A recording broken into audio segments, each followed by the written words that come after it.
Let's use the Ford Company example to work through and review a problem dealing with how we complete a product, what happens to the cost when they're complete, where do they go, and once they're into finished goods, where do they go once they're sold? So in this particular illustration, Ford has completed jobs that cost $37,000 to produce. So if we go back to our illustrations, remember we have been putting all of our cost, our material, our labor, our inventory into the work in process account. Now that the merchandise is finished, we're going to take this inventory, these costs, the $37,000 once again represents material, labor, and overhead. We're going to take them out of work in process and move them to finished goods. Okay, I'm highlighting these because I want you to be aware that the only thing we have changed is the balance sheet. And the only thing that we have changed on the balance sheet are our assets. Okay, and current assets at that.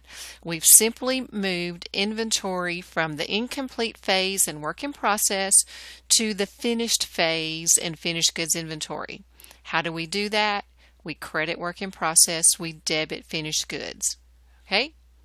So it says in the same period, the company sold inventory for $86,000. And so let's just take a look at this journal entry first. So if I have sold $86,000 worth of inventory, I have to record my sales revenue. Okay?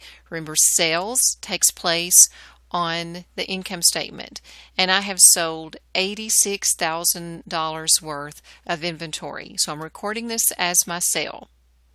Now the next step says out of these 86,000 these jobs that cost that I have sold for 86,000, I'm sorry, they cost me 45,000 to produce. So I have sales of 86,000. But I need to remove the inventory for those items that I have sold. I need to take them out of this finished goods inventory account because they are no longer in that account. Where do they need to go? They need to go to cost of goods sold. Once the inventory has been sold, I am going to take it out of the finished goods inventory. How do I know that's a debit? Well, look at our first entry. When we took the cost of our goods out of work in process and moved them to finished goods, it was a debit. When we sell them, we take them out of finished goods, which is a credit. So we credit finished goods inventory for $45,000.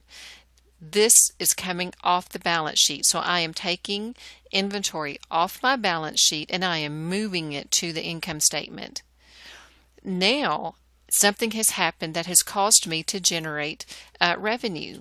So if I were completing an income statement here, I would show that I have now sales of $86,000 and I now have cost of goods sold, we'll just abbreviate, of $45,000,